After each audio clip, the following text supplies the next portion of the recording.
not bowling them, what sort of a balance are you looking for? Is it a 4-bowler attack or is it 5? Well, first of all, good morning, lady and gentlemen. Nice to see you all again. Shakib's okay. He'll bowl.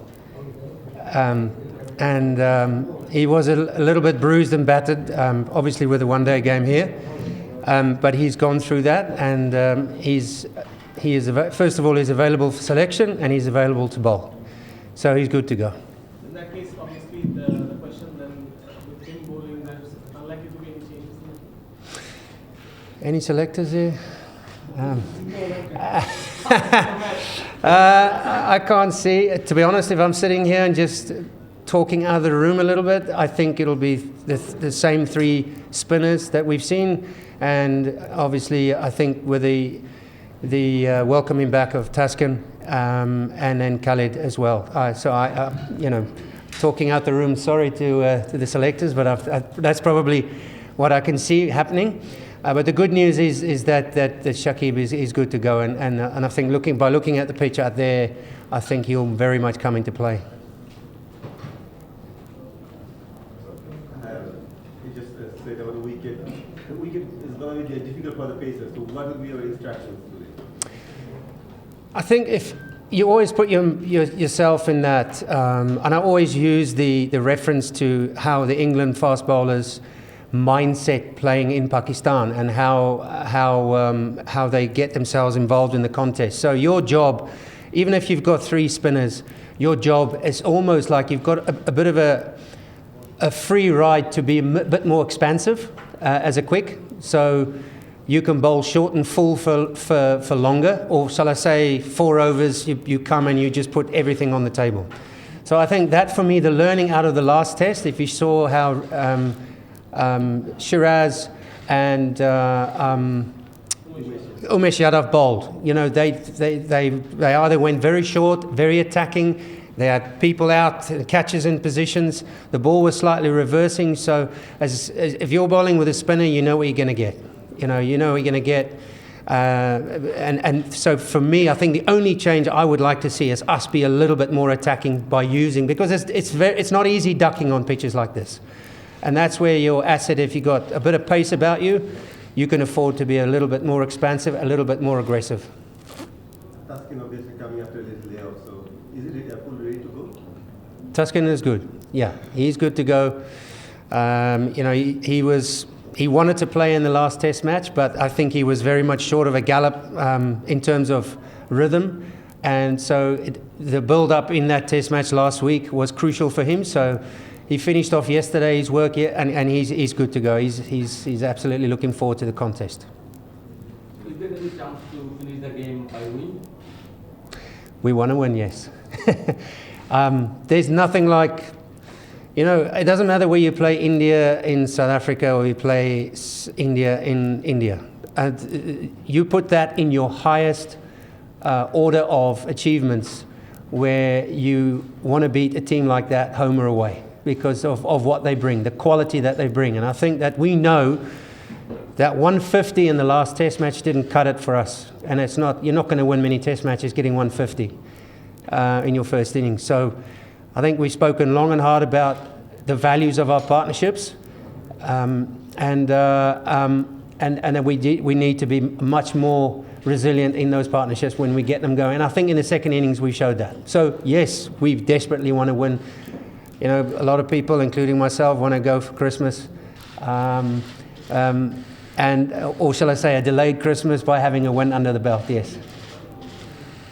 Allan, spoke about batting. I mean, what can they do, or how? Do you think the second innings is a good place to start for them to? That's a great blueprint for us, and I think the young man, he's surprised. It's the first time I've seen Zakir. I just love his attitude. I love his boldness and his attacking mindset.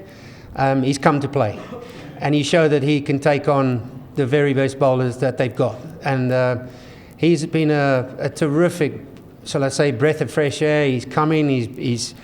He backs himself. So if we need something to fall back on, that was the start, you know, in the second innings that we can build on, and we've shown that we can run toe to toe with India in that respect. But yeah, I mean, this is a different pitch. We'll see what it gives us. How important it would be to post a sizable total in the first innings, since we have seen that Bangladesh finished with a batting debacle in Chittagong in the first innings. So what is going to see? You got one chance to cash in, and you win the toss. Hopefully, bat first, get out there and make 350 or 380. I'm just sort of guessing off the cuff of what that value of that first inning score might be. But is it going to turn? It looks fairly dry, but you've got to cash in first innings. That's your only chance to set the test match up in the first innings. And if we bowl, if we happen to be in the field, you know, we've also shown in the first innings we had India 40 odd for 3, and we dropped a couple of tough chances that we cannot drop at this level. You know, we can't make mistakes like that. So, and then you get put to the sword. So, but yeah, look, it's massive. You get one chance to set it up, and hopefully this test match we can put that right. Yeah, Allan, obviously both sides, India and Bangladesh, the contrasting difference was Bangladesh couldn't cash in after having India under the mat, because the last lower order they put up a considerable partnership compared to Bangladesh. So what is the planning behind so as to, when you make the inroads, cash in? With the ball? Yeah, with the ball. Yeah. I think from a seamer's point of view, I'm just taking seamers. Let me start again. From a complete bowling lineup, I think we've created chances. We've kept the run rate just under 3 or just above 3. You know that you're going to play in Chittagong. The test match is going to go long periods without much happening. And then when those chances come, you've got to take them. And, you know, the drop catch late in the day, you know, by, I can't remember who dropped it now. Eberdot? Sorry, Eberdot. You know, those kind of mistakes we just can't make. So it takes such a long time to build pressure and such a long time to be patient, resilient and creative during those long periods that the game seems to be going nowhere and the partnership seems to swell and swell. We've got to, you know, and I've been through it before, you just got to stick at it. But when that half chance come, we've just got to take it. And that unfortunately is the brutality of Test cricket. So we've got to be much more clinical in that area. You talked about the second innings being a blueprint, and also about the cases where Bangladesh were in it but let it slip. So how much is it part of the thinking that even India can go a notch higher? Like two of its best batters didn't get that many runs in Rahul and Kohli. So how much does that form part of your thinking as well? Yeah, look, they're the prized wickets, aren't they?